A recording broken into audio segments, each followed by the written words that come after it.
रेखा जैन, श्रीफल जैन न्यूज के कदम व्यक्तित्व में आज एक ऐसी शख्सियत से आपका परिचय कराने जा रही हूं जो कि मूलतः राजस्थान से हैं, लेकिन इन्होंने अपना कर्म क्षेत्र इंदौर को चुना।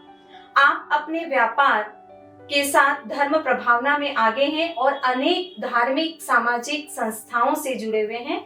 आप वर्तमान में 15 धार्मिक और सामाजिक संस्थाओं के पद पर विराजमान हैं।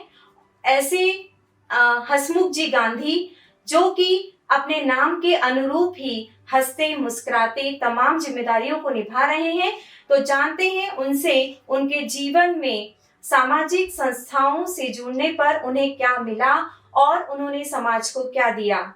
हसमुख जी गांधी से हम मिलते हैं। जय जिनेन्द्र। जय जिनेन्द्र। आपने कहा ना हसमुख, तो मैं तो चाहता हूँ कि हर कोई हसमुख रहे।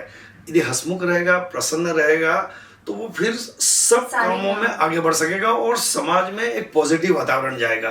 तो उसके लिए एक छोटा सा शेयर करके और अपन को हसमुख रहने की एक संदेश देना चाहता हूँ। कोई रात पूनम तो कोई रात अमावस, पर चांदनी उसकी है जो चांद पाना सीख ले। बहुत बढ़िया। यूं तो हम सब आए इस दुनिया में रोते हुए, लेकिन सारा जहां उसका है जो मुस्कुराना सीख ले या उनको हसमुख होना सीख ले। बस हसमुख रहो, मस्त रहो। जय जय। हसमुख जी, मेरा आपसे पहला प्रश्न है कि राजस्थान में मूलतः आप कहाँ से हैं? मैं राजस्थान में, दक्षिण राजस्थान में बागड़ प्रदेश है, उसमें बांसवाड़ा जिला है, उसमें एक छोटा सा गांव है कलिंजरा, जो अंधेश्वर पार्श्वनाथ जो विश्व प्रसिद्ध अतिशय क्षेत्र है उसके बिल्कुल नजदीक में है। ऐसे कलिंजरा गांव से रहने वाला हूँ मैं। ओके, तो आपका इंदौर कैसे और कब आना हुआ? मैं मूलतः जैसे कलिंजरा का हूँ, वहीं मेरा प्राइमरी एजुकेशन हुआ 8th तक। फिर पास में बागीदौरा बड़ा कस्बा है, तहसील कस्बा, वहाँ पर मैं 11th तक किया। फिर उदयपुर में मैंने अपना एजुकेशन किया, ग्रेजुएशन पोस्ट ग्रेजुएशन हॉस्टल में रहते हुए। और उदयपुर में ही मैं एक गवर्नमेंट जॉब में सेलेक्ट हो गया था, वहाँ RSM करके एक गवर्नमेंट की बड़ी संस्था है। बट उसके बाद मैं इंदौर एक प्राइवेट कंपनी को भी मैं काम करता था, तो उन्होंने मुझे इंदौर भेजा और इंदौर में आकर उनके लिए 2-4 साल काम किया। और बट फिर इंदौर ऐसा भाग गया कि यहीं बस गए। वैसे भी इंदौर में जो आता है वो यहाँ से जाने की उसकी इच्छा ही नहीं होती है, क्योंकि इंदौर अपने आप में एक ऐसा शहर है कि जहाँ पर सब चीजें बहुत अच्छे से सुलभ हो जाती है और यहाँ का एटमॉस्फेयर भी ऐसा है कि यहाँ से कहीं जाने की इच्छा नहीं होती। बहुत अच्छी लग रही है। इंदौर आने की वजह क्या रही आपकी? मतलब आप यहाँ पर आके आपने सबसे पहले क्या व्यापार? इंदौर जो मैं आया था, मैं चूंकि वहाँ गवर्नमेंट जॉब में था, लेकिन मेरे एक मित्र थे जिनकी बड़ी इंडस्ट्री थी, हिंदुस्तान एग्रोकेमिकल्स लिमिटेड, तो उन्होंने मेरे से कहा कि आप साल भर हमें कुछ योगदान दीजिए। तो उनके साथ आया, तो 3 साल उनके साथ हो गए। तो फिर मैंने गवर्नमेंट जॉब छोड़ दिया, जो कि एक बड़ा टास्क था गवर्नमेंट जॉब छोड़ना। फिर यहाँ आए, उनके साथ काम किया। फिर उन्होंने कहा कि अब वापस आ जाओ उदयपुर, लेकिन वो इंदौर ऐसा अच्छा लगने लगा कि हमने ये जॉब भी छोड़ दी। और फिर मैंने अपना व्यवसाय यहीं उसी मैं खाद की वाली कंपनी में था, as a divisional sales manager यहाँ काम करता था। और वो छोड़ के फिर मैंने अपना खाद का, फर्टिलाइजर का ही व्यवसाय यहाँ प्रारंभ किया। फर्टिलाइजर का व्यवसाय उस समय 1986 में। तो आपका व्यापार आज किस मुकाम पर है? 1986 में मैंने अपना व्यवसाय, मेरी इस फर्टिलाइजर इंडस्ट्री में बड़ी अच्छी पकड़ थी और जितने बड़े इंडस्ट्रीज थे उनसे अच्छा मेरा रेपो था और उनके लिए मैं काम करता था। तो उन्होंने सब ने मेरे को हाथों हाथ लिया। जैसे ही मैंने नौकरी छोड़ी तो उन्होंने कहा हमारी एजेंसी ले लो, हमारी एजेंसी। तो मेरे पास गोयनका, बिरला, अग्रवाल्स एंड जो यहाँ सयाजी होटल है उनके राउफ भाई, इन चारों कंपनियों की एजेंसी मुझे हाथों हाथ मेरे को दे दी। और फिर अपने चूंकि इतना अच्छा संपर्क था, तो 1-2 साल में हम 1988 तक तो मैं फर्टिलाइजर इंडस्ट्री में काफ़ी अच्छे पांव जमा चुका था। और उसके बाद फिर कंपनियां आती ही चली गई और 91 तक मैं बेस्ट डिस्ट्रीब्यूटर ऑफ MP हो गया। फिर पेस्टिसाइड्स इंडिया, जो सिंगल्स की, अशोक सिंगल यदि जो विश्व हिंदू परिषद के मालिक हैं, उन्हीं की एक कंपनी है पेस्टिसाइड इंडिया, उनका डिस्ट्रीब्यूशन लिया। और उसके हम मध्य प्रदेश ही नहीं पूरे भारत के बड़े डिस्ट्रीब्यूटर बने, नंबर 1 डिस्ट्रीब्यूटर। और करीब 10 वर्षों तक फर्टिलाइजर और पेस्टिसाइड सीड इंडस्ट्री के जो रिनाउंड डिस्ट्रीब्यूटर होते हैं उसमें हमारा नाम आया और कई बार अवार्ड लिए हमने। और 97 में फिर मैंने सोचा कि हमें डाइवर्सिफाई करना चाहिए। तो फिर हमने फर्टिलाइजर इंडस्ट्री में फर्टिलाइजर का एक मैन्युफैक्चरिंग प्लांट डालने का सोचा, लेकिन वो कोई कारण से ना हो कि फिर कोल्ड स्टोर इंडस्ट्री हमको बहुत अच्छी जची, तो उसी जगह पर हमने कोल्ड स्टोर इंडस्ट्री में प्रवेश किया। हमने गांधी कोल्ड स्टोर नाम से कोल्ड स्टोरेज डाला, और उसके बाद उस कोल्ड स्टोर इंडस्ट्री में हमने बहुत प्रगति की, और उसके बाद हमने एक के बाद एक 3-4 एक्सपेंशन किए, और आज की तारीख में मैं कोल्ड स्टोर इंडस्ट्री में नंबर 1 कोल्ड स्टोर के रूप में जाना जाता हूँ, और हमने best cold storage in private sector का अवार्ड भी लिया है। और मैं साथ ही Madhya Pradesh cold store association का अध्यक्ष भी हूँ, और federation of cold store association of India का नेशनल ट्रेजरर भी हूँ। बहुत बढ़िया।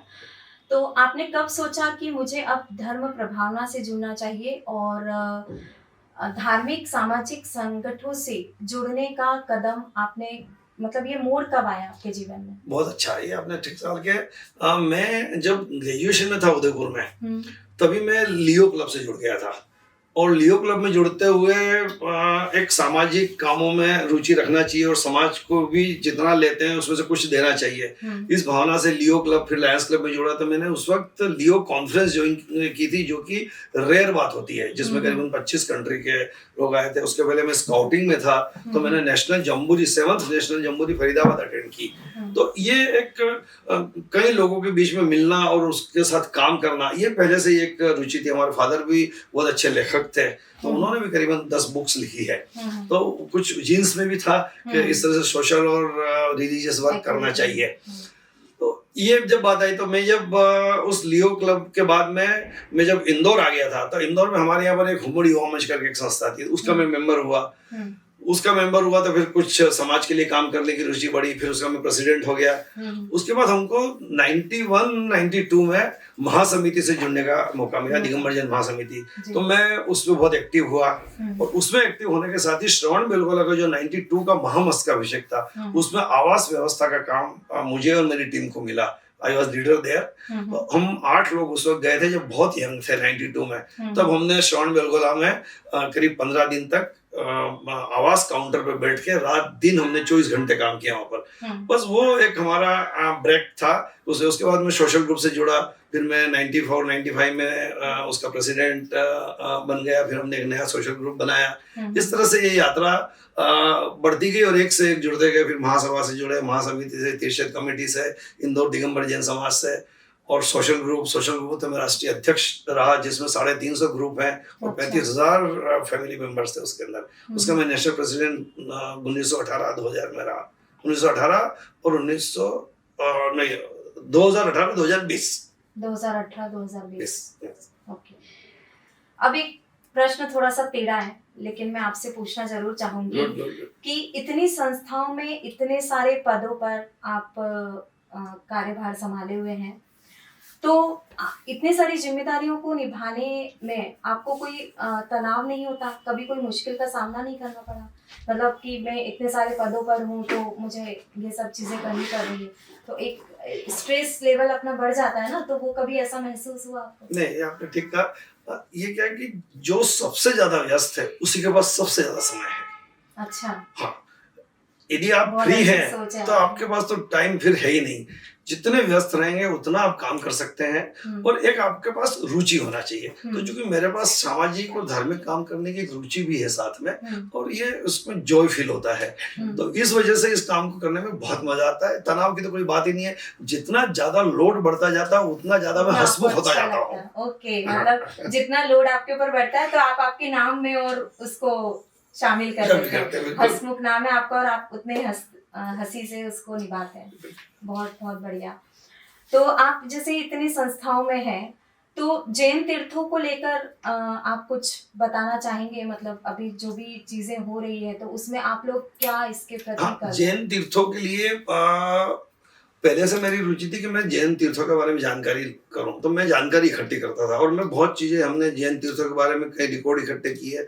ये मेरी बहुत पहले से। फिर मैंने 2004 में जब मैं सोशल ग्रुप का अध्यक्ष और दिगंबर जैन महासमिति मध्यांचल का अध्यक्ष था, तब कई तीर्थ यात्रा की, तब हमें ये महसूस हुआ कि तीर्थों के बारे में लोगों को जानकारी नहीं है, और वो जल्दी से पहुंच नहीं सकते। और सबसे ज्यादा आज की तारीख में समस्या है आवास की। आदमी चाहता है कि मैं पहले बुक कर दूं कमरा और फिर वहां जाऊं, नहीं तो वहां जाके परेशानी हो जाए, भोजन मिलेगा कि नहीं मिलेगा। तो फिर एक सोचा कि इसकी कोई डायरेक्टरी बना लेनी चाहिए जो लोगों को तीर्थ यात्रा में बहुत सुविधाजनक हो। तो उस वक्त दिगंबर जैन तीर्थ निर्देशिका प्रकाशित करने का मेरे मन में आया जहन में, और वो यात्रा 2004 से चालू किया। 2024-20 साल में हमने 90,000 दिगंबर जैन प्रतियां प्रकाशित कर दी है, और हम 2025 में 1 लाख की प्रति जारी करने वाले हैं। इसमें अंदर हमने पूरे तीर्थों का मैंने व्यक्तिगत भ्रमण किया, उनकी पूरी जानकारी इकट्ठी की, और वो इतनी सटीक जानकारी है कि आप एक बार तीर्थ निर्देशिका आपके हाथ में आ गई, तब भारत के किसी भी तीर्थ पे बिना हिचक के और बिना तकलीफ पाए आराम से पहुंच सकते हैं। उसमें टेलीफोन नंबर है, सभी आज की तारीख के मोबाइल नंबर है, कितने रूम है वहां पर, कितने अटैच हैं, कितने विदाउट अटैच हैं, भोजनशाला है कि नहीं है, नियमित चलती कि नहीं चलती है, सशुल्क है कि निःशुल्क है, उस तीर्थ से आसपास कितने बड़े तीर्थ हैं, तीर्थ पर कैसे पहुंचा जा सकता है, उसका सरलतम मार्ग क्या है, ऐसी अनेक जानकारी युक्त से हमने एक तीर्थ निर्देशिका प्रकाशन के 350 पेज की मल्टी कलर की तीर्थ निर्देशिका है, और आज की तारीख में सर्वाधिक लोकप्रिय बुक है। इसका नाम दिगंबर जैन तीर्थ निर्देशिका है, और we are just near to 1 lakh books. Okay, बहुत बढ़िया। ये तो क्योंकि अगर इजी वे में हमको पता चल जाता है कि कैसे कहाँ तीर्थ में पहुँचना है, कैसे बुकिंग होगी, वहाँ पर खाने की व्यवस्था क्या है, तो वो बहुत अच्छा आपने प्रयास किया है इसके लिए। वर्ष 2018 में श्रवण बेलगोला में महामस्तकाभिषेक हुआ था। उसमें आपने युवा सम्मेलन के संयोजक पद पर कार्यभार संभाला, तो उसमें आपने धार्मिक गतिविधियों में क्या अपना योगदान दिया था, क्या किया था आपने? स्वामी जी ने एक सोचा था, जब मेरे को ये काम दिया था, बोले बहुत टफ टास्क है, युवाओं को श्रवण बेलगोला लाना है, तो उनका स्वामी जी जो आप आदेश देंगे वो सब होगा। और वो भी बहुत अच्छा था, मेरा सब्जेक्ट और यूथ सब्जेक्ट था, तो यूथ आते ही अपने में भी ऊर्जा आ जाती है, उत्साह आ जाता है, यूथ शब्द में ही उत्साह है।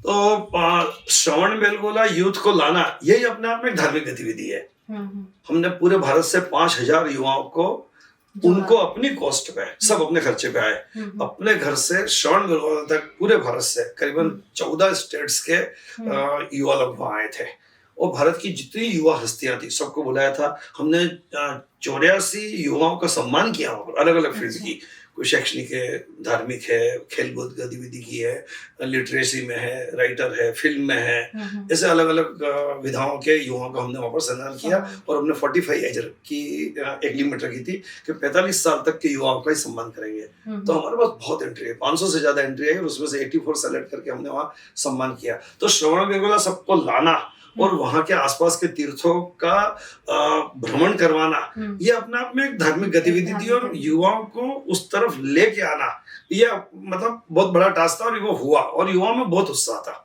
सब युवा आए, 4 दिन तक वहां रहे, और सबने बहुत उससे उत्साह से काम किया। वहां हमने हेरिटेज वॉक किया, करीब 5,000 युवाओं को एक कैप, एक मेडल और एक टी शर्ट दिया। पूरा श्रवण बेलगोला उस दिन पूरे उसी टी शर्ट्स में था, जो होटल वाला, चाय वाला, राहगीर सबको हमने टी शर्ट पहना दिया था। और 4 घंटे का हमने हेरिटेज वॉक किया, तो पूरे श्रवण बेलगोला में पूरा राउंड किया, और जितनी हेरिटेज साइट थी उन सबको युवाओं को दिखाया, और एक बड़ी इवेंट हमने की, जिसको की ये गिनीज तो नहीं, वर्ल्ड रिकॉर्ड में दर्ज हुआ, और वर्ल्ड रिकॉर्ड सर्टिफिकेट भी हमको वहां पर मिला। अच्छा, बहुत बढ़िया। तो वहाँ का जो महामस्तकाभिषेक जो हुआ था, उससे जुड़ा कुछ विशेष पल आपको याद हो, मतलब आप सबसे शेयर करना चाहते हो? एक तो जब मैं 1992 में महामस्तकाभिषेक से जुड़ा, तो अब हमने आवास व्यवस्था देखी थी। फिर 2006 में महामस्तकाभिषेक हुआ, तो स्वामी जी ने मुझे मध्य प्रदेश का अध्यक्ष बनाया कलश मंडन समिति का। उसके साथ ही उन्होंने पूरे अनेक आयोजनों में मेरी भागीदारी वो करते थे, क्योंकि उनका बहुत बड़ा आशीर्वाद था जो चालू कीर्ति बड़े स्वामी जी से, जिनका तो देवलोक गमन हो गया, लेकिन वो हम जहाँ तक सोचते थे उससे वो आगे सोचते थे। उनकी बहुत और बड़ी नवीन सोच थी, एकदम डिफरेंट ही सोचते थे वो। उस वक्त मैं जुड़ा, और उस वक्त इतना काम किया कि मुझे उन्होंने जैन युवा रत्न की उपाधि दी, जो कि भारत में पहला था। तो एक ये मेरे लिए बड़ा अचीवमेंट था, और उससे आगे काम करने की बहुत उत्साह, और ऐसा लगा कि अब स्वामी जी ने इतना बड़ा अवार्ड दिया है, तो अब जैन समाज के लिए, धर्म के लिए, तीर्थ के लिए बहुत कुछ करना चाहिए। एक 2006 का ये बड़ा वाकया था। उसके बाद फिर 2018 का मस्तकाभिषेक, और उसके पहले 81 मैं 4 मस्तकाभिषेक से श्रवण बेलगोला जा रहा हूँ। 81 में तो केवल दर्शन करने गए थे, बट 92, 2006 और 2018 में तो फुल काम किया महामस्तकाभिषेक के लिए। और युवा सम्मेलन के बाद फिर मैं महामस्तकाभिषेक की कलश आवंटन समिति और कलश अलॉटमेंट समिति का भी प्रमुख था मैं। तो चारुकीर्ति जी अब हमारे बीच नहीं रहे, तो उनकी यादों को आप मतलब कैसे महसूस करते हैं, और उनके साथ बिताया हुआ कोई ऐसा क्षण जो आप कभी नहीं भूल सकते? स्वामी जी इतने ज्यादा तैयारी के साथ काम करते थे कि कोई काम खराब नहीं हो सकता, यानी कि 21 ही होगा, कुछ भी सोचते हैं। हमारा युवा सम्मेलन था, हमने स्वामी जी हमारे साथ बात करते थे रात को 12 बजे बात, वो 12 बजे ही टेबल लगाते थे बाहर, बोले अब आओ, अब अपन चर्चा में, दिन में तो बात हो नहीं सकती है क्योंकि अपने को काम करना है तो व्यवस्थित, तो वो 12 से 2 बजे तक हमसे बात करते थे और तैयारी संबंधी पूरी चर्चा करते थे। हम एक दिन रात को 11 बजे अंदर बैठ के चर्चा कर रहे थे एजेंडे पे युवा सम्मेलन, कि भाई दीप प्रज्वलन इससे कराएंगे, ऐसा करेंगे, सब लिख रहे थे। तो स्वामी जी तक हमारी आवाज पहुंच गई, वहां से आया कि दीप प्रज्वलन भी नहीं होगा, चित्रावरण भी नहीं होगा। अच्छा। स्टार्ट कैसे होगा, I will tell you next day. Okay. और वो क्या नहीं सोच रहा है, वो भगवान आदिनाथ की और महावीर की युवा अवस्था की मूर्ति लेके आए। अच्छा। बोले चूंकि यूथ सम्मेलन है तो मैं यूथ महावीर को प्रेजेंट करूंगा, और उस मूर्ति का उन्होंने अनावरण किया। तो ये तो हम कभी सोच ही नहीं सकते थे। हम तो सिंपल करेंगे, कोई भगवान महावीर की तस्वीर या कोई यूथ की तस्वीर लगाएंगे, उसको अनावरण करेंगे, दीप प्रज्वलन करेंगे। उनका नहीं, ऐसे दीप प्रज्वलन नहीं होता है। तो ये बड़ा मतलब उस वक्त लगा कि स्वामी जी का कोई काम करने का तरीका बिल्कुल डिफरेंट है और उनसे आगे कोई नहीं है, कोई नहीं।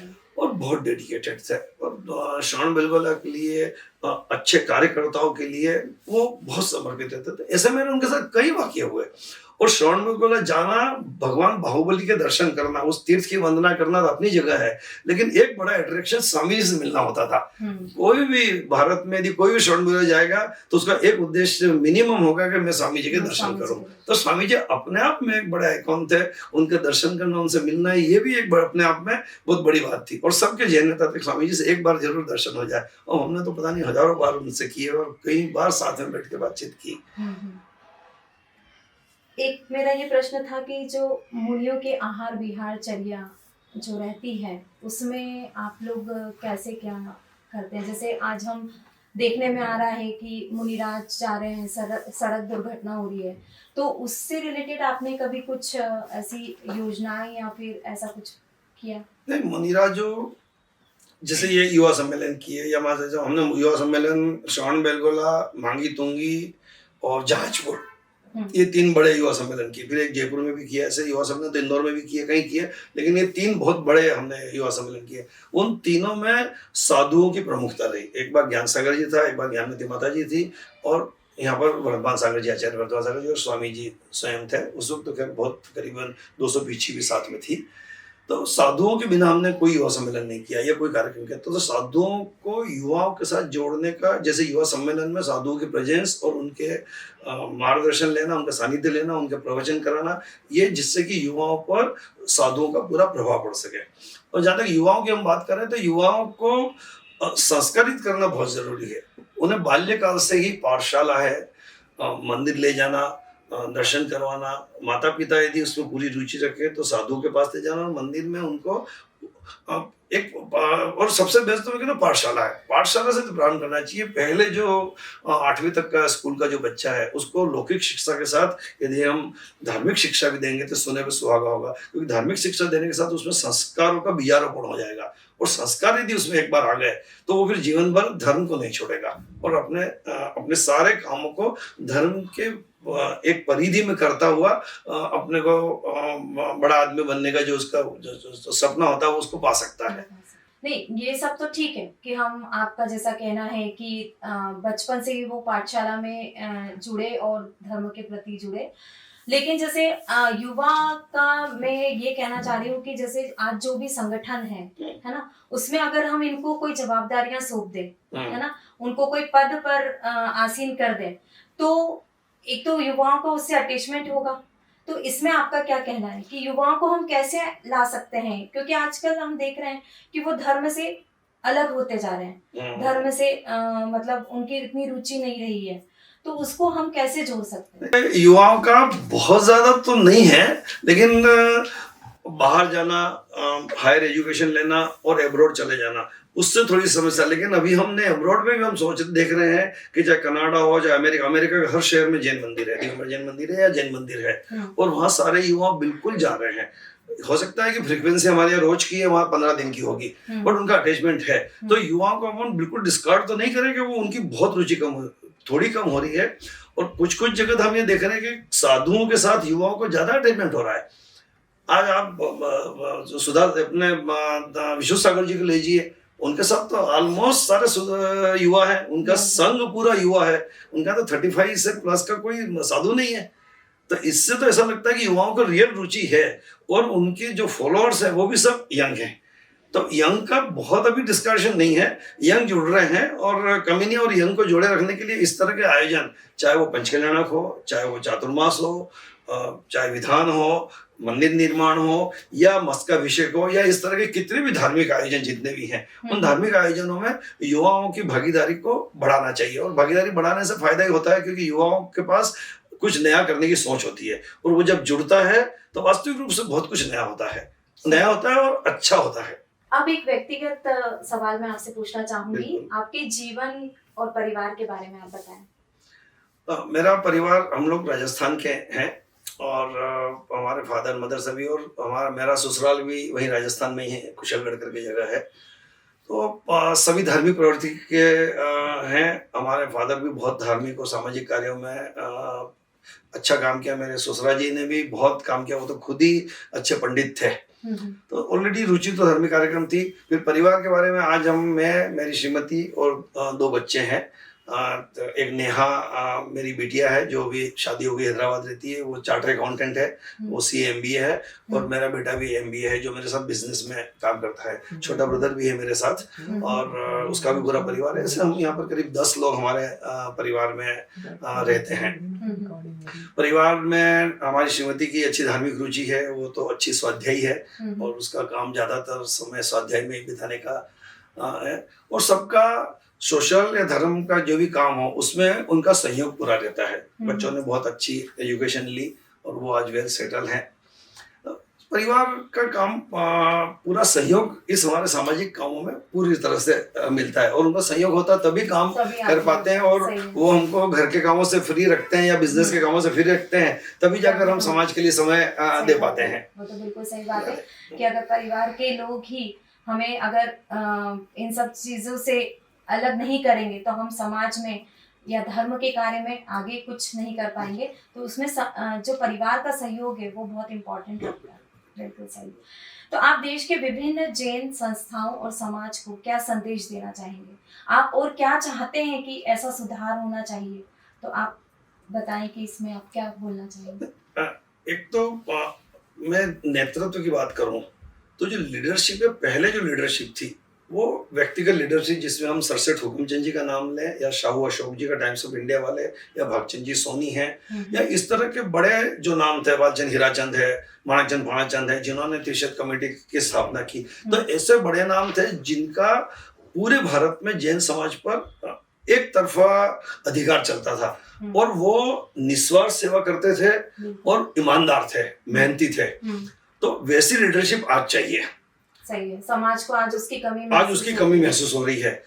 दूसरा, मैं इतना, लेकिन आज जो साधु वर्ग है, साधु वर्ग का भी बहुत ज्यादा धर्म में भी और समाज में भी वर्चस्व बढ़ा है, और उनका डायरेक्शन निश्चित रूप से बहुत फायदेमंद है। लेकिन जो सामाजिक फील्ड है और एक धर्म का फील्ड है, ये दोनों बिल्कुल करेक्ट अलग है। तो समाज के फील्ड में यदि हम सामाजिक जो लीडरशिप होती है, उस लीडरशिप को यदि हम थोड़ा सा महत्ता देंगे, और वो लीडरशिप भी लीडर होनी चाहिए, और लीडर कब होगा? जब वो ईमानदार होगा। यदि वो गड़बड़ होगी उसके अंदर, तो वो ईमानदारी से लीडरशिप नहीं कर सकता। स्पष्टवादी होना चाहिए, और समाज में यदि कोई कुरीति है या कोई भी समस्या है या समाज के उत्थान के लिए कोई बात करना हो, तो उसको निडर होकर करना पड़ेगा। यदि निडर होकर नहीं करेगा तो फिर वो बायस हो जाएगा और वो गलत दिशा में समाज चला जाएगा। तो उसके लिए उसको निडर होना पड़ेगा, और निडर होने के लिए उनको साधुओं से भी अनुमति लेना पड़ेगी, या साधुओं से भी विवाह की बात करना पड़ेगी, और ऐसी समाज के सामने भी करना पड़ेगी, और बहुत डिटर्मिनेशन लेके और पूरी तत्परता से उस काम में उसको लाना पड़ेगा। तो लीडरशिप की बहुत सख्त जरूरत है और ऐसे अच्छे लीडरशिप की अभी कमी है। थोड़ा सा देश काल परिस्थिति का भी समस्या है कि अब हर आदमी लीडर बन गया है, हर मंदिर में कमेटियां हैं। अभी तो समस्या जो है, एक मंदिर में भी 4 कमेटी है। मतलब मंदिर में भी 2 युवा संगठन है तो 2 महिला संगठन है, उस कमेटी में भी एक ट्रस्ट की कमेटी अलग है तो एक समाज की कमेटी अलग है। तो ये बड़ी समस्या है। आज नेशनल लेवल पे हम बात करें तो सामाजिक दृष्टि से दिगंबर जैन समाज का बड़ा नुकसान है। मैं यदि कंपेयर करूं श्वेतांबर्स से, तो श्वेतांबर्स में आज 20 संगठन है, एक कमेटी चलती है। दिगंबर्स में हम बात करें तो महासमिति आज उसके 2 भाग हो गए, महासभा के 2 भाग हो गए। तीर्थक्षेत्र कमेटी पहले 2.5 साल की थी, चलो इस बार पहली बार जम्मू प्रसाद जी जैन राष्ट्रीय अध्यक्ष बने तो 5 साल के लिए एकमात्र अध्यक्ष बने हैं, तो हो सकता है आप कुछ दिशा मिलेगी। और जो नेशनल लेवल पर काम करने वाली 4-5 संस्थाएं हैं, उन 4-5 संस्थाओं में मैं चाहता हूं कि दिगंबर जैन तीर्थक्षेत्र कमेटी है, भारतवर्ष दिगंबर तीर्थक्षेत्र कमेटी, तो वो केवल तीर्थों का काम करे। दिगंबर जैन महासमिति दी है तो वो केवल समाज के, क्योंकि उसकी स्थापना ही सामाजिक कामों के लिए हुई। जब भगवान महावीर का निर्वाण उत्सव मना था तब उसकी स्थापना हुई थी, तो वो सामाजिक कामों के लिए हुई थी और कई समितियों को मिला के महासमिति का निर्माण किया था, तो सामाजिक काम करे। दिगंबर जैन महासभा पहले से ही साधु सेवा में और धार्मिक कार्यों में काम करती है। तो महासभा धार्मिक कार्यों पे 90% अपना समय देवे, महासमिति सामाजिक कामों पे देवे, तीर्थक्षेत्र कमेटी तीर्थों के काम पे देवे। सोशल ग्रुप है या जैन मिलन है या ऐसी और भी कई संस्था है, वो युवाओं के लिए काम करती है, तो वो युवाओं के काम करे, वो क्लब पैटर्न पे चलती है तो वो वैसा करे। क्योंकि मैं दिगंबर जैन सोशल ग्रुप राष्ट्रीय अध्यक्ष भी रहा हूँ, तो मैंने देखा है कि युवा लोग क्लब पैटर्न पे काम करना चाहते हैं। वो चाहते हैं कि हम परिवार सहित आउटिंग पे भी जाएं, तीर्थ यात्रा भी करें, पर्यटन भी करें और महीने 2 महीने में, हमने महीने में एक बार भोजन भी साथ में करें। तो उनको वैसा वातावरण, लेकिन जैनिज्म को एडॉप्ट करते हुए, तो वो क्लब पैटर्न, फिर वो लायंस क्लब, रोटरी क्लब या अन्य क्लबों में जाना नहीं पसंद करेंगे। जैसे मैं खुद हूँ, मैं लायंस क्लब में अनेक क्लबों में बहुत एक्टिव था, लेकिन जब मैंने Digambar Jain social group join किया तो मेरे को लगा कि नहीं, ये हमारी आमना है, क्योंकि मैं रात को नहीं खाता था, तो वहां तक अभी 9 बजे पहले खाना ही नहीं होता था। तो अल्टीमेटली मेरे को छोड़ना पड़ा लायंस क्लब के, हमको तो दिन वाला खाना चाहिए। तो फिर दिगंबर जैन सोशल ग्रुप, तो ऐसे कई लोग हैं जो ये पसंद करते हैं। तो जो एक जरूर मैसेज है कि जितनी संस्थाएं भारत में काम कर रही है, उनका जो पहला एम है वो 90% उसी पर काम करे, तो शायद संगठनात्मक दृष्टि से जैन समाज को फायदा हो सकता है। आखिर में मैं यही कहना चाहूंगी कि हसमुख जी से मिलकर आज हमने ये जाना कि व्यक्ति जितना व्यस्त रहता है वो उतना ही खुश रहता है। मतलब उन्होंने उनके नाम की सार्थकता को इससे निभाई है कि व्यक्ति जितना बिजी रहेगा उतना वो खुश रहेगा। और इनका एक सबसे बड़ा विचार ये है कि जैसे जो भी हम धर्म की एक्टिविटी करते हैं वो एक संस्था से लागू हो और युवाएं इन संस्थाओं से जुड़े, धर्म के प्रति साधुओं का महत्व है वो सब भी बहुत इम्पोर्टेंट रखता है। ऐसे ही हम आपको अलग अलग व्यक्तियों से परिचय करवाते रहेंगे। तब तक के लिए धन्यवाद। जय जिनेन्द्र।